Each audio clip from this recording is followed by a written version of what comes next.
रही है या शोर हो रहा है मुझे बता दो। अगर शोर हो रहा है तो वो भी बता दो, कभी तो हल निकालते हैं।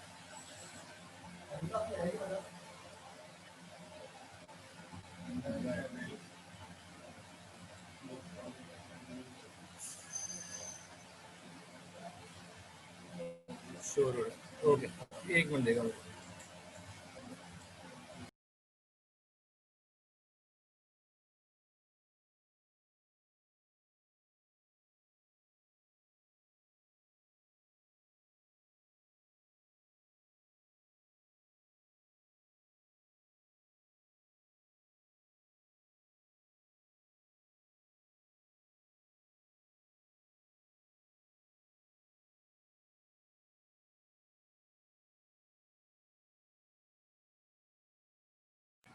अस्सलाम वालेकुम जी। अब मुझे बताइए, आवाज़ बेहतर है?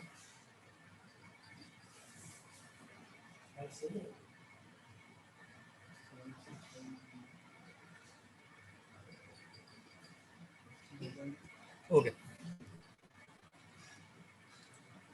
शुरू करते हैं।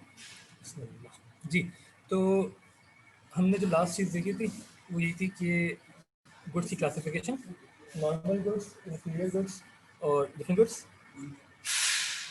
ठीक है, और होपफुली अब हमें ये सब समझ में आ गए। इसमें इनकी क्लासिफिकेशन में कोई भी कंफ्यूजन है तो मुझसे पहले पूछ लो, और प्रेजेंट भी लिख के भेज दो बेटा, ताकि मैं ज़रा देख भी लूँ। और कोई कंफ्यूजन है तो पूछ लो और प्रेजेंट दे दो अपनी।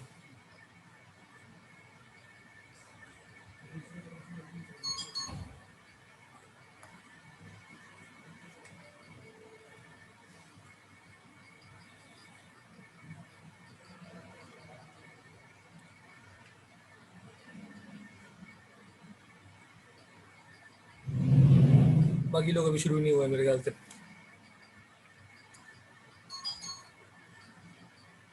जी, प्रेजेंट लिख के भेज देना।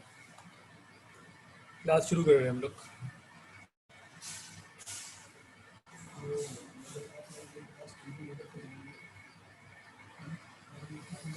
ओके, ठीक है। प्रधान साहब मॉनिटर करते रहे प्लीज़। सिमिलरली, अच्छा, अब हमें शुरू करना है। हमने गुड डिफाइन कर लिए हैं। इनमें कोई भी कंफ्यूजन हो तो आप पूछ सकते हैं। मूविंग ऑन, हमें करना क्या है।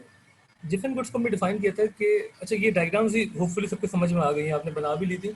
और मैंने आपको बताया था कि इन तीनों डायग्राम्स में जो फ़र्क है, डिफरेंट गुड्स की डायग्राम, इंफीरियर गुड्स की डायग्राम और नॉर्मल गुड्स की डायग्राम, इन तीनों में जो फ़र्क है वो सिर्फ I1 की प्लेसमेंट का है। I1 को कहाँ प्लेस कर रहे हैं ये मैटर करता है। I1 को आप दूर प्लेस करेंगे काफ़ी तो नॉर्मल गुड की डायग्राम बन जाएगी। थोड़ा सा करीब प्लेस करेंगे तो वो इंफीरियर गुड की डायग्राम बन जाएगी, जैसे कि यहाँ पे। ठीक है, और सिमिलरली अगर आपने I1 को बिल्कुल पीछे प्लेस कर दिया तो वो डिफरेंट गुड की डायग्राम बन जाएगी।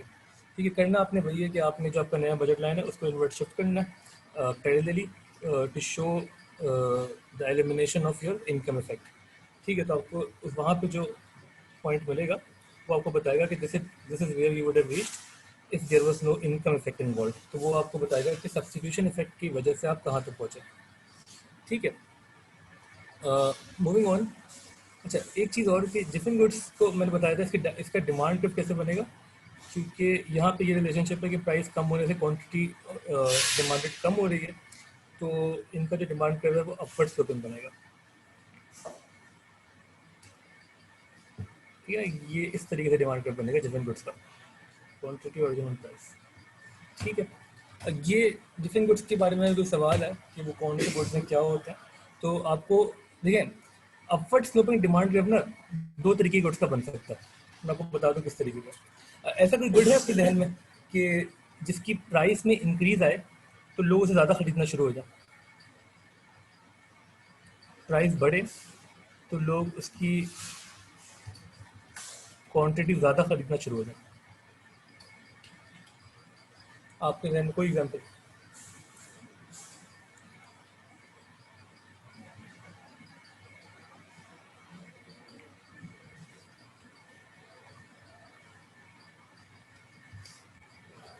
ऐसा कोई गुड जब वो महंगा होता है तो लोग ज़्यादा खरीदना शुरू हो जाते हैं?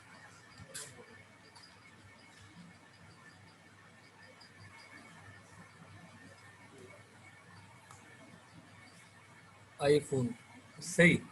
अच्छा ये ना बिल्कुल सही कह रही हो भाई। असल में कुछ गुड्स ऐसे होते हैं जो कि ना थोड़ा सा स्टेटस सिंबल के लिहाज से मशहूर होते हैं। IPhone is a good example, जिनमें जो जितने महंगे होते हैं ना वो उतना ज़्यादा अट्रैक्ट करते हैं एक सर्टेन क्लास को, उतना ज़्यादा वो उसे कंज्यूम करते हैं। ठीक है, लेकिन हमारे लिए ना iPhone would not be a good example. But आप सही कह रहे हैं कि डिमांड के अपवर्ड स्लोपिंग हो सकता है लग्जूरियस गुड्स का, हो सकता है। मतलब कि अगर कभी डिस्कशन क्वेश्चन आए तो आप बोल सकते हैं कुछ लग्जूरियस गुड्स जो कि लोग सिर्फ इसलिए खरीदते हैं जिनका स्टेटस सिंबल जिसको जो रिप्रेजेंट करे, तो वो उनका डिमांड के अपवर्ड स्लोपिंग हो सकता है।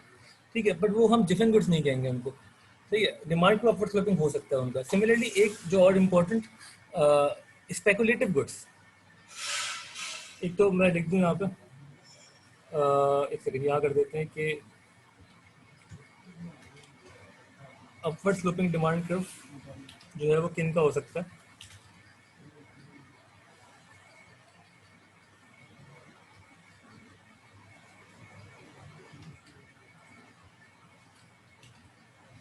तो एक कैटेगरी जो हम बोल सकते हैं वो है goods that have some status symbol attached. तो उनकी सबसे ज़्यादा जो तारीफ होती है वो ये होती है कितनी महंगा है, बहुत महंगी चीज़ है। एक सर्टेन कैटेगरी इस तरीके से भी ह्यूमन साइकोलॉजी जो है वो काम करती है कि जितना ज़्यादा महंगा कोई चीज़ हो आपको लगता है वो उतनी अच्छी होगी, तो उसकी डिमांड तो ज़्यादा हो रही होती है। ठीक है, ये कह सकते हैं, but these would not be different goods. सही है। सिमिलरली स्पेकुलेटिव गुड्स, सही है ना, ये एक बिल्कुल डिमांड कर्व जो हमने आज तक पढ़ा था उसके अगेंस्ट जा रही है ना बात, अपवर्ड स्लोपिंग कर रही है इसको। तो वो सर्टेन कैटेगरीज हम देख रहे हैं। दूसरे स्पेकुलेटिव गुड्स, स्पेकुलेटिव गुड्स कौन से होते हैं? स्पेकुलेशन की हमने बात की थी आई थिंक एएस में भी एक दो जगह पे। स्पेकुलेशन का मतलब बेसिकली क्या होता है, सट्टा एक तरीके से। स्पेकुलेशन उन चीज़ों पर लगती है कि आप वो चीज़ खरीद लें, बाइंग एंड सेलिंग हो रही होती है। अब वो चीज़ जब महंगी होगी तो आप बेच देंगे, सॉरी महंगी आप इसलिए खरीदेंगे कि अगर वो महंगी हो तो आपको फ़ायदा हो बाद में बेचने का। ठीक है, for example shares, stock market जो है वो सारी स्पेकुलेशन पे चलती है ना, कि आपने कोई एक स्टॉक खरीदा, कोई शेयर खरीदा, और आपने वो खरीदने का मकसद ही ये है कि यार ये जब महंगा होगा तो हमें ज़्यादा रिटर्न देगा। दूसरा उस पर डिविडेंड्स भी मिलेंगे, लेकिन dividends normally is not the sole purpose या primary purpose of buying any share. ये आपको समझ में आएगा अगर कभी आप ट्रेडिंग करें। सिमिलरली जो आपकी करेंसीज हैं, डॉलर लोग खरीदते क्यों हैं? इसीलिए कि उनको पता है कि डॉलर की वैल्यू ऊपर जाएगी तो मनी टर्म आपको रुपी टर्म्स में फ़ायदा हो रहा होगा। ठीक है, गोल्ड को भी स्पेकुलेशन में आती है। तो ये अच्छा, ये चीज़ें जब महंगी होती है ना, जब डॉलर जब महंगा होना शुरू हुआ था पिछले साल बहुत ज़्यादा, अभी भी हो रहा है, लेकिन एक स्पीड से जब महंगा होना शुरू हुआ था तो लोगों ने खरीदना शुरू कर दिया बहुत ज़्यादा, क्योंकि उनको पता, उनको लगा कि अपवर्ड ट्रेंड आ गया है, तो अब ये बढ़ती रहेगी इसकी वैल्यू। ठीक है, तो क्या होता है जब उसकी प्राइस बढ़ेगी तो लोग उसको ज़्यादा कंज्यूम करना शुरू कर देंगे, डिमांड बढ़ जाएगी उस चीज़ की। तो स्पेकुलेटिव गुड्स हो सकते हैं वो गुड्स जिनमें जिनका डिमांड के अपवर्ड स्लोपिंग हो। मतलब ये पॉसिबिलिटी है, डेफिनेटिव बात नहीं कर रहे हम। इकोनॉमिक्स में नॉर्मली हम may happen, might happen, possibly, probably, ये वाली बातें कर रहे हैं। ठीक हो गया। सिमिलरली एक जो लास्ट कैटेगरी वो हमारी डिफरेंट गुड्स की है। जी, डिफरेंट गुड्स को हमने डिफाइन किया कि they are a type of inferior goods. सही है ना, तो स्टेटस सिंबल वाले गुड्स ऑब्वियसली इंफीरियर गुड्स तो है ही नहीं, स्पेकुलेटिव गुड्स भी इंफीरियर गुड्स नहीं होते। हम बात कर रहे हैं इंफीरियर गुड्स की, मतलब कि ये बहुत ही कोई हल्की क्वालिटी के गुड्स की बात हो रही है, सस्ते गुड्स की बात हो रही है, और इनमें हम कह रहे हैं कि प्राइस कम होने से लोग ये कम खाएंगे, कम कंज्यूम करेंगे। डायरेक्ट प्राइस कम होगी तो क्वांटिटी कम होगी, ये दिखाया ना हमने यहाँ पे कि प्राइस कम हुई, डिमांड ये जो है बजट लाइन पिवट कर गई, और लोगों ने इवेंचुअली क्वांटिटी भी कम कंज्यूम करी, एक्स नॉट से एक्स वन हो गया। ठीक है, तो ये जो है, अगर मैं एक second, speculative goods, speculative goods वही हैं कि आपके जो इसकी एग्जांपल, इसकी डेफिनेशन हम ये कहेंगे कि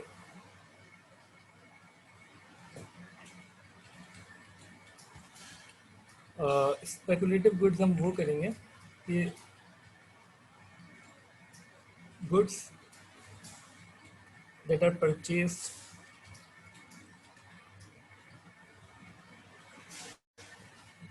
to be sold at a higher price later. To be sold at a higher, मैं जब भी साथ साथ बोल रहा हूँ तो लिख लो, कोई वर्ड समझ में ना आए तो वो भी बताते रहो. गुड्स यार ये बड़ा ही मुश्किल से लिखा जा रहा है. Goods are purchased to be sold at a higher price. Higher price place लिख दिया लेटर. ठीक है, आज की जो बाकी की डिस्कशन है डिफरेंट गुड्स की बात की वो सारी मैं वर्ड पे करूँगा कि लिखने का काम थोड़ा ज़्यादा है. ठीक है, तो goods that are purchased to be sold at a higher price later. ठीक है, एक सिंपल डेफिनेशन ये हो जाएगी स्पेकुलेटिव गुड्स की. जितने भी हैं वो आप खरीदते इसीलिए ताकि आप उसको बाद में बेच सकें at a higher price. Buying and selling जिन गुड्स की चल रही होती है, stock market, foreign exchange market, gold की मार्केट, ये सब स्पेकुलेटिव गुड्स में आएंगे. सही है, हम बात करेंगे जिफिन गुड्स की. जिफिन गुड्स क्या है? ये एक फॉर्म ऑफ इंफीरियर गुड्स है. ठीक है ना, ये तो हमने डिफाइन किया था कि ये इंफीरियर गुड्स की टाइप है, जो हमने यहाँ लिखा भी था. इंफीरियर गुड्स में आते हैं डिफरेंट गुड्स. ठीक है, तो ये बहुत ही स्पेशल टाइप ऑफ गुड्स हैं जो कि रियलिटी में समझना थोड़ा मुश्किल हो जाता है इनको, लेकिन हम समझने की कोशिश करेंगे. जिफिन जो है ये इकोनॉमिस्ट का नाम था जिसने ये गुड्स कॉइन किए थे. ठीक है, उसने ये कहा था कि भाई, उसने ये स्टडी की अपनी और उसने ये देखा था कि जब ब्रेड की प्राइस कम हो रही थी ना, इसकी स्टडी बता देता हूँ आपको. जब प्राइस ऑफ ब्रेड कम हो रही थी तो उसने नोट किया कि the quantity demanded for bread started to fall. अब bread was regarded as an inferior good. Bread, अच्छा वो ब्रेड जो है, हम लोग तो ब्रेड एक पर्टिकुलर चीज़ को कहते हैं ना, वो रोटी को ब्रेड ही कहते हैं बेसिकली. ठीक है, तो रोटी की प्राइस जब कम हो रही है तो क्वांटिटी डिमांडेड रोटी कम हो रही है. उसने ये नोट किया और उन गुड्स को उसने नाम भी दिया डिफरेंट गुड्स. और उसने पूरी एक्सप्लेनेशन दी इस चीज़ की, ऐसा हो क्यों रहा है. उसने ये इसलिए हो रहा है क्योंकि अब जो लोग बहुत जिनकी इनकम बहुत कम है वो सिर्फ रोटी पे ही गुजारा कर रहे थे. ठीक है, तो मतलब कि वो दिन में फॉर एग्जांपल 20 रोटी 20 ब्रेड लेके आ रहे हैं. ठीक है, अब उसको वो किसी पानी के साथ खा रहे हैं या जो भी है, बस जिंदा रहने के लिए उनके पास रोटी आ रही है और वो खा रहे हैं. ठीक है, लेकिन जब रोटी की प्राइस कम होना शुरू हुई तो उन्होंने कहा कि यार अगर हम ज़रूरी कंजम्पशन भी कम कर लें हमारी, तो हमारे पास इतने पैसे बच जाएंगे कि हम जाके फॉर एग्जांपल मिल्क भी खरीद लें ब्रेड के साथ. बात समझ में आ रही है? तो जब प्राइस ऑफ ब्रेड कम होना शुरू हुई तो पैसे बचना शुरू हुए. उन्होंने क्वांटिटी भी थोड़ी और कम कर दी, तो उनकी जो जो भी बजट था, जो भी इनकम थी, उससे उनके पास इतने पैसे बच गए कि साथ में 1 लीटर दूध भी खरीद ले या कभी मीट भी खरीद ले. ठीक है, तो प्राइस ऑफ ब्रेड कम होने की वजह से क्या हुआ, जब भी ये तो हमें पता है ना, प्राइस ऑफ जब भी कम होती है प्राइस लेवल जब भी कम होता है तो रियल इनकम बढ़ती है. उनकी रियल इनकम बढ़ी. ठीक है, तो उन्होंने कहा यार कि अब ये हमारे पास पैसे बच रहे हैं. ठीक है, तो अब क्यों ना हम क्वांटिटी ऑफ ब्रेड थोड़ा सा और कम करके कोई एक एक्स्ट्रा चीज़ ले लें जो हम ब्रेड के साथ कंज्यूम कर सकें. Milk for example. सही है, तो ये स्टडी थी उसकी और उसको उसने बताया कि यार ये certain type of inferior goods हैं जहाँ पे जो इनकम इफेक्ट है वो स्ट्रॉन्गर है. क्योंकि इनकम इफेक्ट की वजह से हो रहा है ना, रियल इनकम बढ़ने उनके लिए बहुत इंपॉर्टेंट हो गया. प्राइस ऑफ ब्रेड जब कम हुई तो उन्होंने और चीज़ें भी कंज्यूम करना शुरू की. सब्सटीट्यूशन इफेक्ट से ज़्यादा स्ट्रॉन्ग जो था वो इनकम इफेक्ट था, जिस वजह से उनकी जो डिमांड क्वांटिटी डिमांडेड थी ब्रेड की वो कम होना शुरू हुई. ये बात समझ में आ रही है? एग्जाम्पल समझ में आ रही है इसकी? टिफिन गुड्स की, टिफिन गुड्स क्या है? इंफीरियर गुड्स हैं ये. ठीक है, लेकिन वो स्पेशल इंफीरियर गुड्स जिनका इनकम इफेक्ट स्ट्रॉन्गर है सब्सटीट्यूशन इफेक्ट से. तो ये तो डेफिनेशन तो यही है. उसमें आप इनकम इफेक्ट भी समझा देंगे, सब्सटीट्यूशन इफेक्ट भी समझा देंगे. अगर क्वेश्चन पूरा बेस कर रहा है इनके ऊपर, और पूरा क्वेश्चन जो बेस कर रहा है तो टिफिन गुड्स के ऊपर, तो फिर आप ये करेंगे. ठीक हो गया? एग्जाम्पल समझ में आ रही है? फिर आप एग्जाम्पल दे सकते हैं. और ये सर रॉबर्ट जेफन नाम था इनका, जिन्होंने अपने नाम पे ही कॉइन कर दिया जेफन गुड्स को. एक इनका अपवर्ड स्लोपिंग डिमांड कर्व होगा, प्राइसेस कम होंगी तो लोग इसको कम कंज्यूम करेंगे। और ये जो है, एक सेकंड सर, एक सेकंड, जो इसमें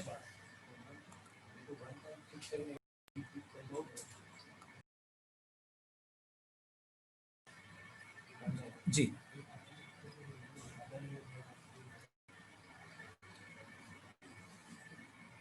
ठीक है, तो एग्जाम्पल समझ में आ रही है? कोई कन्फ्यूजन है इसमें तो पूछ लो, नहीं है तो ओके लिख के भेज दो। ठीक है सर, रॉबर्ट जेफर ने कॉइन किया इसको, डिफरेंट गुड्स को, और ये एक स्पेशल फॉर्म ऑफ गुड्स है जब वहाँ पे प्राइसेस फॉल होने की वजह से लोगों ने क्वांटिटी कम कंज्यूम करना शुरू की। समझ में आ रहा है? ठीक है, नहीं तो ओके लिख के भेज दो। सॉरी, समझ में आ रहा है तो ओके लिख के भेज दो, नहीं है तो सवाल पूछ लो।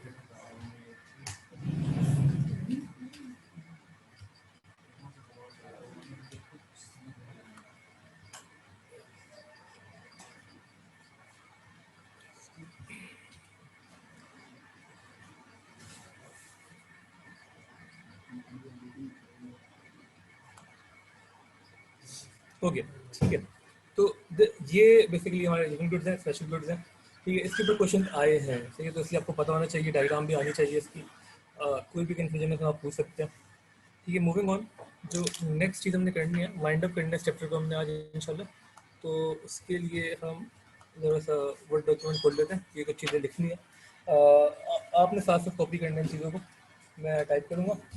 तो एक दो चीज़ें जो हमें वाइंड अप करनी है वो ये है कि देखिए, ये तो हमें पता है, कोई भी जब थ्योरी पढ़ते हैं तो बेसिकली आखिर में हमारा ये सवाल होता है कि कितनी यूज़फुल है, how useful is the theory, and उसी की हम क्रिटिक भी करते हैं कि कितनी लिमिटेड है अंडरस्टैंडिंग पॉइंट ऑफ व्यू से। ठीक है, तो अगर हम देख लेते हैं, एक सेकेंड जी, यूज़फुलनेस ऑफ, एक सेकेंड, ये चलना सही है, इंडिपेंडेंट एनालिसिस।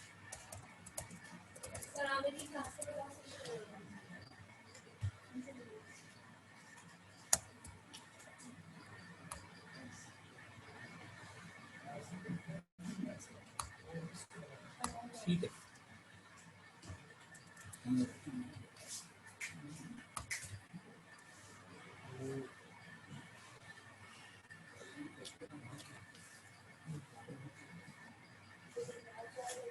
इसको ना साथ लिखते रहो, तो ये जो भी चीज़ मैं लिख रहा हूँ साथ कॉपी करते रहो, ये नोट्स बन रहे हैं आपके। ठीक है, इसमें डिस्कस भी करते, देखो इसमें सबसे बड़ा फ़ायदा तो ये है कि जो हमने शुरू से डिस्कस किया है कि इसमें आपको यूटिलिटी मेजर नहीं करनी पड़ती। ठीक है, इंडिफरेंस एनालिसिस का सबसे ज़्यादा जो फ़ायदे की चीज़ है वो यही कि आपको यूटिलिटी मेजर नहीं करनी होती। ये थ्योरी जब हम पढ़ रहे थे तो वहाँ मसला यही था कि यूटिलिटी हम ऑब्जेक्टिवली मेजर नहीं कर सकते थे। ठीक है, इंडिफरेंस एनालिसिस के थ्रू भी हम डिमांड ड्रिफ्ट तक पहुँच जाते हैं, और हमने देखा इंडिविजुअल डिमांड ड्रिफ्ट तक कैसे पहुँचा जाएगा। सबसे इम्पोर्टेंट जो है इसमें, मैं इसमें साथ साथ लिखता रहता हूँ कि ये इसकी जो बेनिफिट्स हैं इसको यूज़ करने के हम देख लेते हैं। नंबर वन तो ये कि there is no need major utility. ठीक है, इंडिविजुअल डिमांड कर्व जो है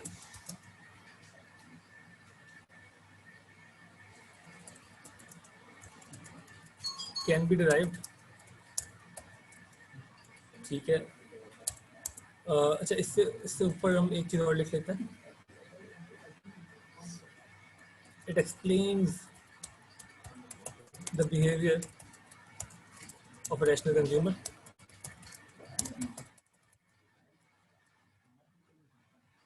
ठीक हो गया? अच्छा, it illustrates and distinguishes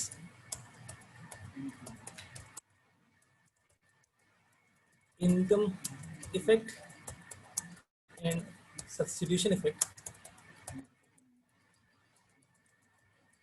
of price changes। ठीक है, ये अच्छा, ये जो चौथा पॉइंट है ये मेन, अच्छा पहला और number one and point number four जो है हमें ये नहीं मिल रहे थे हमारी यूटिलिटी की एक्सप्लेनेशन में। ठीक हो गया, ये तो फायदे हो गए। सिमिलरली हमारे पास इस क्रिटिक भी है।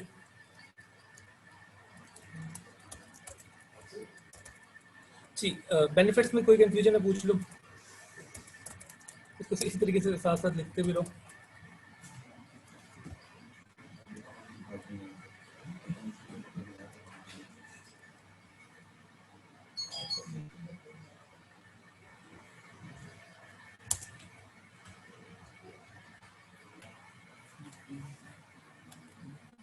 अच्छा, मसला क्या है? आपको कोई क्रिटिक है तुम्हारे जहन में, किसी के जहन में, कि why this might not be the best way?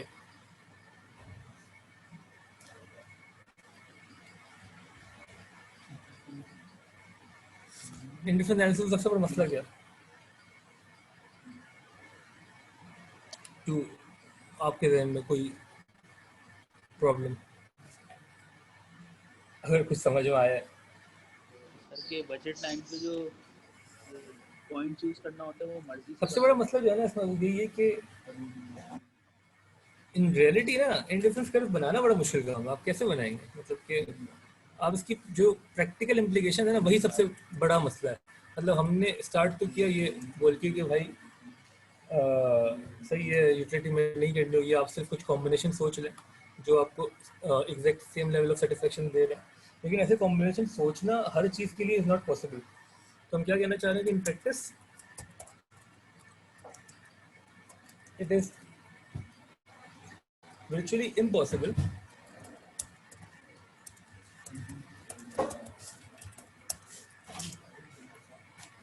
to derive difference curves since it would involve, क्यों? क्योंकि मसला क्या है ना कि कैसे एक कंज्यूमर से आप बोलेंगे आप इतने सारे कॉम्बिनेशन बताएं और वो सारे सिमिलर लेवल और हर चीज़ के लिए, कुछ चीज़ों में शायद एप्लीकेबल हो जाए, है ना? इसमें मसला क्या आएगा? तो फिर लिख रहे हैं आप लोग साथ साथ, consumer having to imagine a whole series, पूरा इसी तरीके से लिखें ताकि आपको समझ में भी आए कि आपने आंसर में भी इसी तरीके से लिखना of different combinations of goods। सही है ना? एक तो उसने डिफरेंट कॉम्बिनेशन चूज करने सोचने होंगे ऑफ गुड्स, और क्या करना होगा उसको? एक तो कॉम्बिनेशन सोचे and deciding in each case, एक तो हजारों मतलब काफी सारे combination, and deciding in each case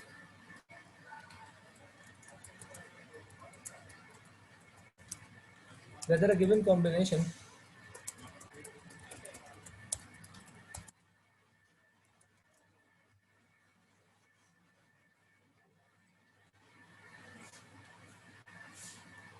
would give more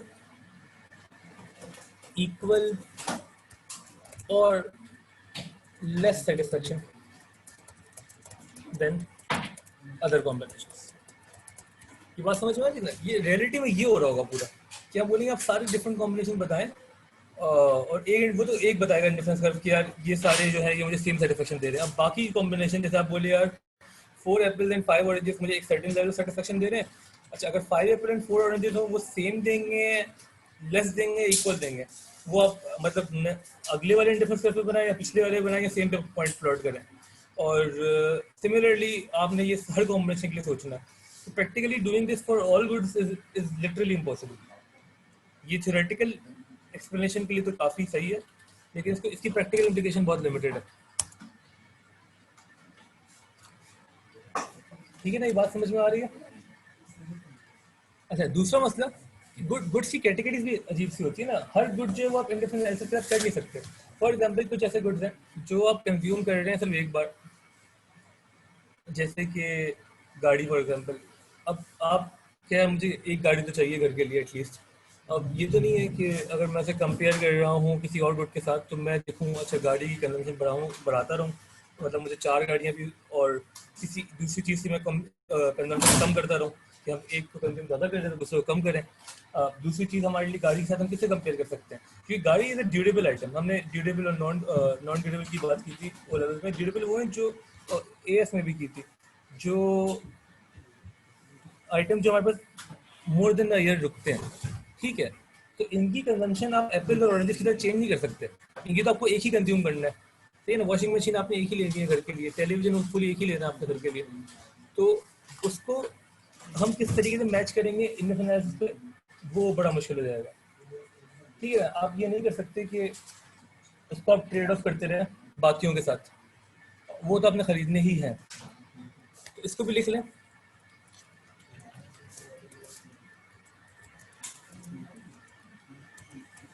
certain goods are purchased,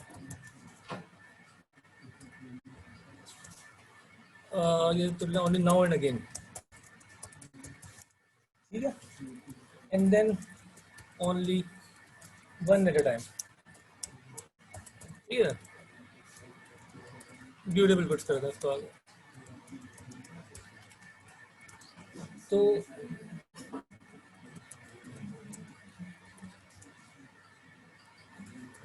इनकी एग्जाम्पल जो है would include consumer durables कर लें, such as cars, televisions, washing machine, etc. Television sets कर लें तो वॉशिंग मशीन वगैरह वगैरह, ठीक हो गया। तो ये वो सारी चीज़ें हैं जहाँ मसला क्या है। मसला ये है कि जो हमारे इंडिफरेंस कर्व है, they are based on an assumption, इनकी assumption है ना, ऑनवर्ड assumption, तो मैं ज़रा सेट कर लूँ।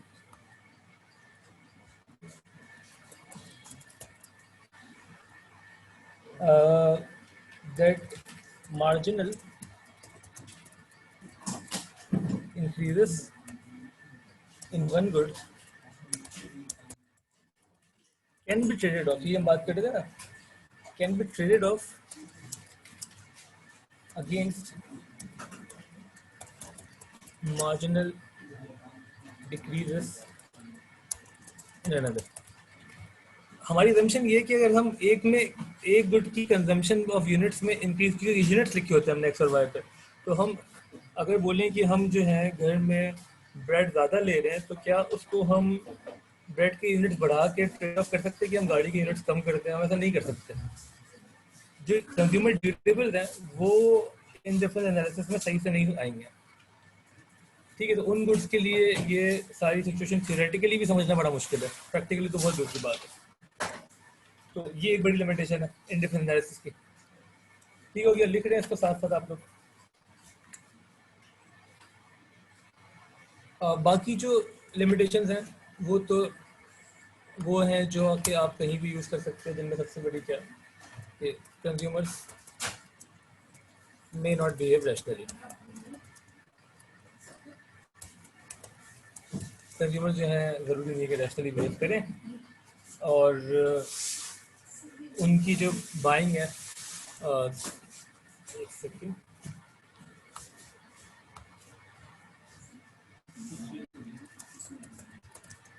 their buying behavior may depend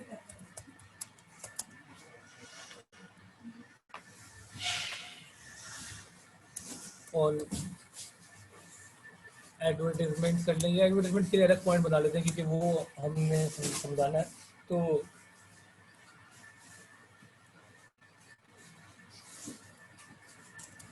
on their on इनका जो हम बेसिकली कहना ये चाह रहे हैं, हम ये कहना चाह रहे हैं कि कंज्यूमर्स का जो बेनिफिट, एक सेकंड रुकेगा, एक सेकंड वेट करेगा प्लीज।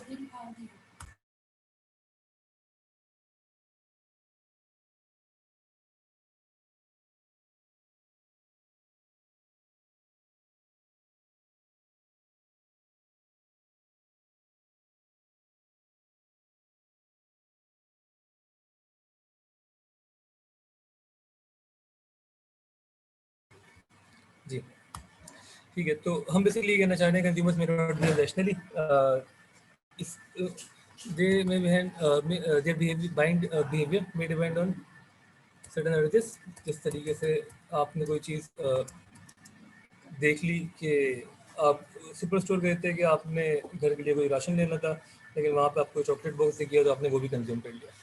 ठीक है, आपने रैशनली बिहेव नहीं किया।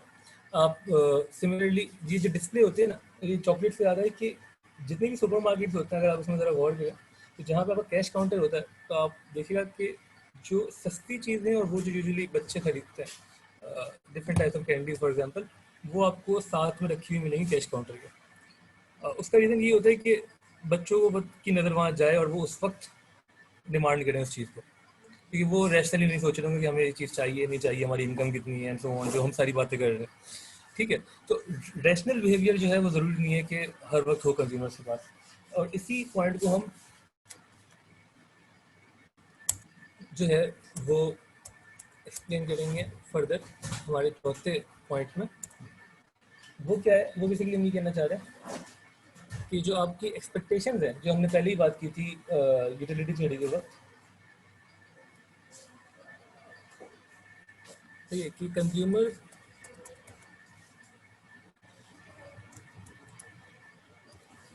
परसीव्ड सेटिस्फेक्शन जो है, satisfaction may be influenced by advertising, जो कि नॉर्मली होता है। ठीक है, दे may be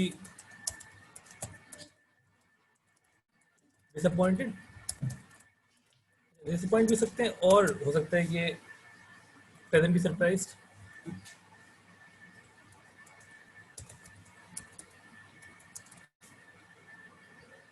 when they actually consume।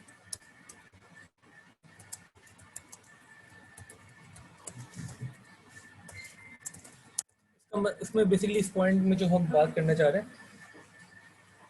वही कहना चाह रहे हैं, consumers are not perfectly knowledgeable. जो परफेक्टली नॉलेजेबल है ना, ये परफेक्ट नॉलेज की बात हम माइक्रो में एक दो जगह और भी करेंगे। परफेक्ट इन्फॉर्मेशन नहीं होती कंज्यूमर्स के पास कि एग्जैक्टली किस तरीके का प्रोडक्ट है ये। उसका रीज़न ये होता है कि वो परफेक्टली शेयर नहीं किया गया होता एम्प्लॉयर्स की तरफ से।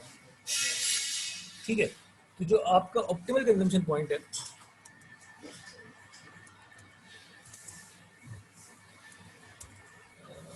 तो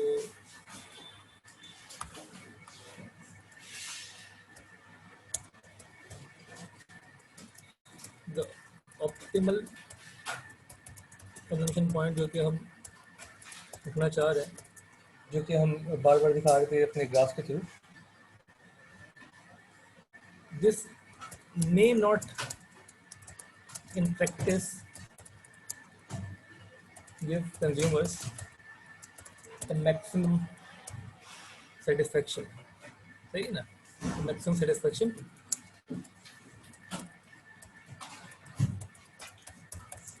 for their money, क्योंकि उनके पास परफेक्ट नॉलेज नहीं है। तो हो सकता है जो हमें ऑप्टिमल कंजम्पशन पॉइंट हम दिखा रहे हैं, this may not give them the maximum satisfaction। हमने कहा था optimal consumption point is the point where the consumers will get the maximum possible satisfaction for their money and for their preferences। ठीक है, लेकिन because of the lack of perfect knowledge, जो कि advertisement की वजह से इन्फ्लुएंस होती है, उनका जो पॉइंट आया है ऑप्टिमल कंजम्पशन का हमारी तरफ से, this may not give them the maximum satisfaction which you are thinking it might. ठीक है, तो ये बेसिकली क्रिटिक है, ये तीन चार पॉइंट्स हैं। मेनली जो फर्स्ट टू पॉइंट्स हैं, ये स्पेसिफिक हैं टू इंडिफरेंस एनालिसिस। हमने कहा कि इट इज़ विचुअली इम्पॉसिबल, आप ऐसे नहीं कर सकते कि आप डिफरेंट कॉम्बिनेशन की बात करें जो आपको, ये इसको मतलब हाईलाइट भी कर दूँ कि मोर लेस और इक्वल सेटिस्फेक्शन। ठीक है, और यहाँ पे हम ये ड्यूरेबल गुड्स की बात कर रहे हैं, ये इम्पोर्टेंट पॉइंट है। हम वही वापस, ये तो हम हर थ्योरी में ऑलमोस्ट कर ही सकते हैं, कंज्यूमर्स में नॉट एक्सपेशनली, और ठीक है, ये इस तरीके से। और ये आपके जो क्वेश्चन पहले भी पूछे गए हैं उनमें भी इसको रिलेट किया गया। ठीक है, तो ये आप इस तरीके से आंसर लिखेंगे। ठीक है, इन पॉइंट्स में कोई मसला, कोई कन्फ्यूजन पूछ लो, इसको कॉपी कर लो।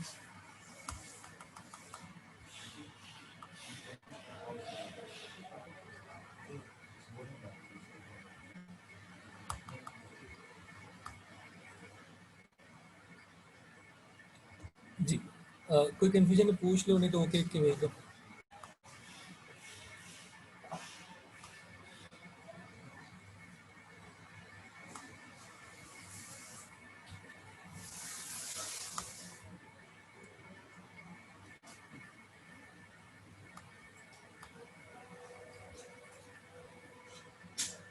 जी, हानिया, अरीज, राहिल, शामिर, सो कॉपी कर लिए कॉपी को बता दें, इसको हम आगे बढ़ते हैं और ओके लिख के भेजने का समझ में आ गया।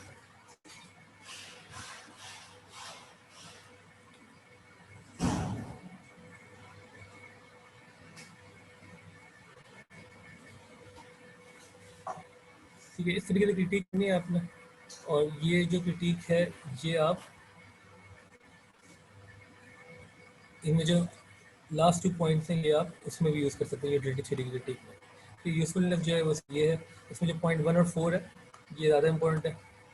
पॉइंट 2 की जो है वो यूटिलिटी थ्योरी में भी कॉमन है। ठीक हो गया, ओके। वन लास्ट थिंग जो हमने करनी है चैप्टर के लिए, अब वो बेसिकली जो आपके सिलेबस में वर्ड यूज़ हुआ है वो मैं लिख देता हूँ यहाँ पर। एक सेकंड।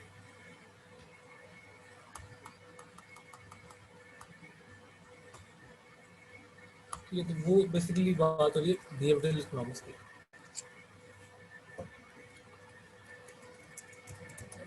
ये एक तरीके से ना समझिए ब्रांच इकोनॉमिक्स की, और हम जो पढ़ रहे थे, हमने जो पूरा चैप्टर पढ़ा है ये बिहेवियरल इकोनॉमिक्स में आती है, जो कंज्यूमर बिहेवियर को स्टडी करता है। ठीक है, how consumers behave in certain situation. और यहाँ पे मतलब ये बेसिकली ये टर्मिनोलॉजीज भी आपको आनी चाहिए, पढ़ा आपने ये सब कुछ है, तो मैं बेसिकली इसमें एक पैराग्राफ बता दूं कि हम लिख लेते हैं साथ में, कॉपी कर लेगा। और बिहेवियरल इकोनॉमिक्स का बेसिकली मतलब ये है कि ये this is the branch of economics that deal with consumer behaviour. और इसकी ही दो मेन थ्योरीज जो है वो यूटिलिटी थ्योरी है और इंडिफरेंस एनालिसिस है, जो हमने पढ़ा। अब इसमें मसला ये है कि दिस थ्योरी, ये पूरी जो थ्योरी है, मतलब ये दिस रेस्ट ऑन, अच्छा इसको मैं ज़रा बोल्ड कर दूँ।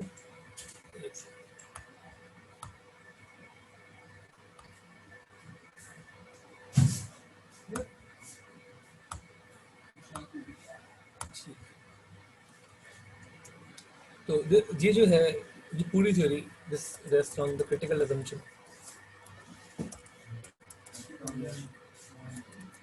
That consumers act rationally.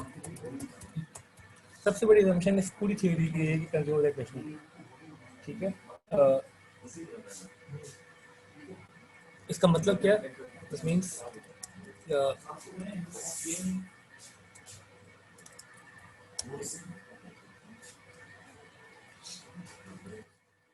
इसका मतलब बेसिकली मतलब क्या है कि इसको यहाँ पे आई थिंक सेमीकोलन यूज करना बेहतर होगा। They are set out maximise utility, ये हमारी assumption है कि हर कंज्यूमर का मकसद ये है कि वो अपनी यूटिलिटी मैक्सिमाइज करे, अपनी सेटिस्फेक्शन मैक्सिमाइज करे, इंडिविजुअल लेवल पे वो अपने आप को मैक्सिमम खुश रखे। यही है ना हमारी पूरी बिहेवियर इकोनॉमिक्स की जो बेसिक assumption है कि ऑप्टिमल कंजम्पशन जो है वो क्या है, वही है जहाँ पे consumer given his resources, given his preferences, वो बेस्ट पॉसिबल कॉम्बिनेशन क्या कंज्यूम करे। ठीक है, इस ये इस पूरी थ्योरी का क्रस्ट है। और इसको मसला क्या है इसमें वो मैं लिख देता हूँ। जो आपके क्वेश्चन जो आपको पहले भी दिए थे उनमें जो चीज़ें आपने पहले खुद लिखी थी वो अब यहाँ से आप कॉपी भी कर सकते हैं आप चाहें तो।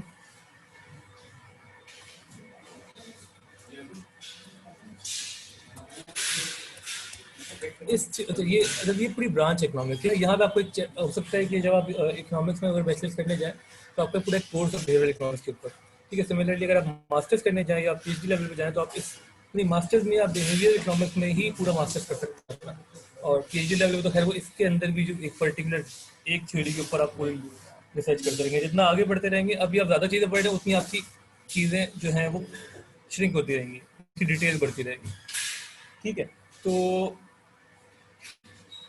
अच्छा, इस जो एडवांसेज है ट्रेडिंग में, मतलब जो तहकीक होती रही है वही क्या बता रही है इन दिस थ्योरी। एक सेकेंड, ये बहुत मुश्किल लिखना है इसके ऊपर। This is not always the case, ये तो हम बात कर ही चुके हैं। इनिशियली सब ये समझते थे कि यार कंज्यूमर जो है वो यूटिलिटी थ्योरी के थ्रू ही चलते हैं कि बस अपनी सेटिस्फेक्शन मैक्सिमाइज करें, लेकिन अब ये थ्योरी कहती है कि this is not always the case. The psychology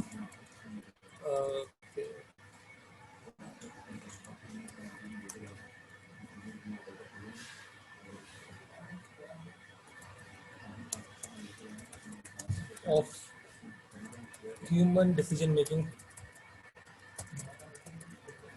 is more complex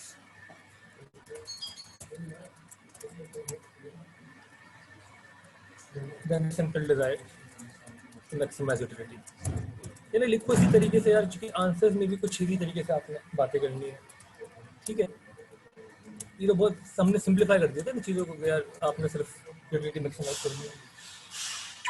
however people जो हैं, लोग जो हैं, they do not always focus on purely economic influences,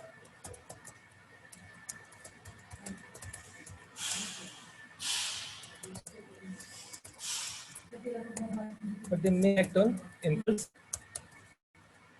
ये हमने बात की थी, सर्टेन अर्जेस इम्पल्सिस की वजह से दे मे एक्ट, ठीक है।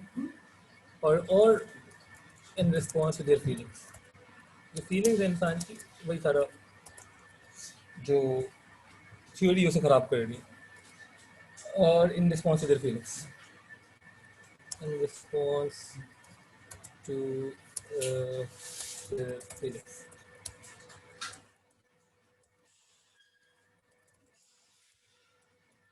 ओके, ये कुछ मसले करना शुरू हो गए। एक मिनट रुपये, सही है। मैं उस थ्योरी को फाइनलाइज कर रहा हूँ, एक पैराग्राफ और चाहिए मैं इसके ऊपर। ठीक है ना। फॉर एग्जाम्पल, आप जब चैरिटी देते हैं, डोनेट करते हैं, सदका देते हैं, ठीक है, तो इकोनॉमिक्स से ये बोलिए आप गलत कर रहे हैं ना, आपको क्या मिल रहा है, आप तो कंज्यूम नहीं कर रहे कुछ, लेकिन आप वो कर रहे होंगे क्योंकि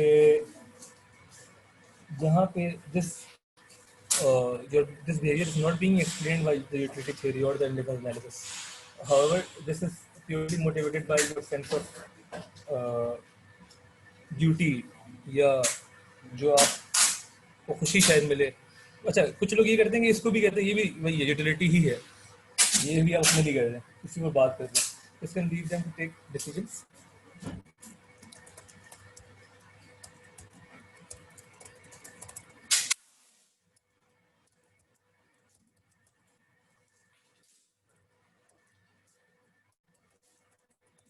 what they're spending that cannot be explained by utility maximization।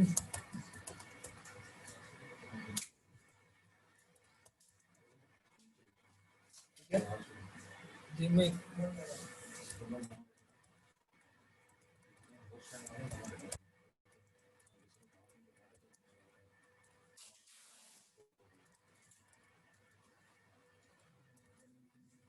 अभी हम डोनेशन की बात कर रहे थे, फॉर एग्जाम्पल चैरिटेबल डोनेशन और मे purchase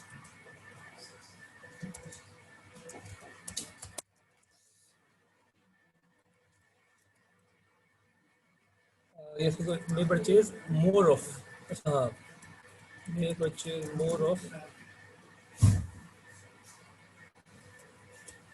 some goods then would be dictated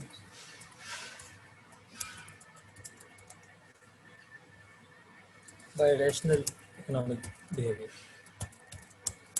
कुछ गुड्स को आप ज़्यादा कंज्यूम कर लेते हैं, तो ये आपका रैशनल इकोनॉमिक बिहेवियर ये होना चाहिए कि आप दिन में शायद एक बार चाय पिए, लेकिन आप दिन में 6 बार चाय पिएगा।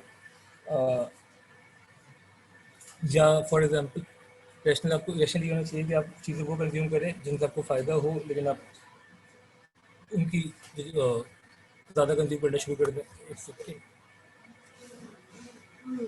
अच्छा, ये खास तौर पे होता है डिस्काउंट्स के वक्त।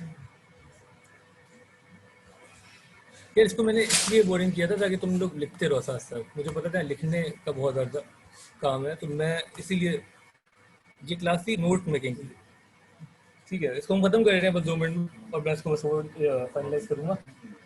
बस इसको लिख लो साथ साथ, सही है, ये इंपॉर्टेंट है जो मैं इसीलिए बोल रहा हूँ कि लिख लो।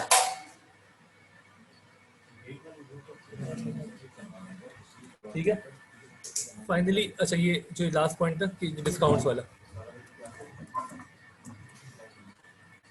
perhaps because there were special discounts available.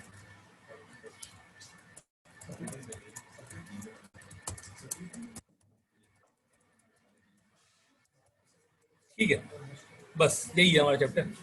Please इसको लिख लो। ये बिहेवियर इकोनॉमिक्स के जो मैंने 2-3 पैराग्राफ लिखे हैं, ये समझ लो ट्रस्ट के पूरे आपके चैप्टर की, जो कि आपको नॉर्मली बताना पड़ता है आपके कंक्लूजन्स में। क्वेश्चन में जहाँ 25 मार्क्स वाला सवाल आता है, तो ये पूछते हैं ना कि आपने अगर एडवर्टाइजमेंट की वजह से कर लिया तो क्या हुआ। इम्पल्स बाइंग जो है वो क्या आपकी पूरी थ्योरी को डिफाई कर रही है, तो आप बोलेंगे थ्योरी डिफाई नहीं कर रही। हाँ, लेकिन ऐसा हो सकता है कि लोग रैशनली बिहेव ना करें। ठीक है, ये सारी कहानी है। आप इसको एक और एंगल से डिफाइन कर सकते हैं। वो एंगल क्या है? वो बेसिकली ये है कि लोग कहते हैं कि अगर आप डोनेशन भी कर रहे हैं वो इसलिए कर रहे हैं because this is giving you satisfaction. मतलब कि आप इसलिए लोगों की हेल्प करना चाह रहे हैं क्योंकि आपको खुशी मिलेगी। तो मतलब वो ये भी थ्योरी है कि there is no selfless behaviour. आप हर चीज़ सेल्फिशली ही करते हैं। इवन वो उसको कहते हैं कि आपके जो अम्मा अब्बा हैं वो आपसे प्यार से इसलिए करते हैं क्योंकि वो आप उनके बच्चे हैं। अगर आप उनके बच्चे नहीं होते तो वो आपसे प्यार नहीं करते। तो वो आपसे प्यार करते हैं वो इसीलिए करते हैं क्योंकि आप उनसे अटैच्ड हैं। वो अपने लिए करते हैं मतलब प्यार। तो कोई भी चीज़ सेल्फलेसली नहीं हो रही, सब चीज़ें सेल्फिश हैं बेसिकली। तो ये मतलब at the end of the day humans do tend to maximise their own utility, ये हम बोल सकते हैं। ये जो मैंने टाइम लगाया है लिखने के लिए, इसका मकसद सिर्फ ये था कि आप नोट्स बनाए लिखें। A2 में नॉर्मली जो मेरा तरीका होता था क्लास के अंदर वो यही होता था कि मैं बोलता था कि आप लिखें और मैं आपको नोट्स लिखवाता था। अगर आप पुराने स्टूडेंट से पूछेंगे तो यही तरीका था। ये जो आपने लिखना है ये आपका मेन जो है वो समझ लें तैयारी है आपके एग्जाम की, नोट मेकिंग। तो होपफुली लिख लिया आप लोगों ने। कोई कन्फ्यूजन है सब पूछ लो। चैप्टर हमारे ख़त्म हो गया। इसके मैं कुछ क्वेश्चन दे दूंगा, उसके बाद में डिस्कस कर लेंगे। कल से होपफुली हम कोई नया चैप्टर शुरू करेंगे।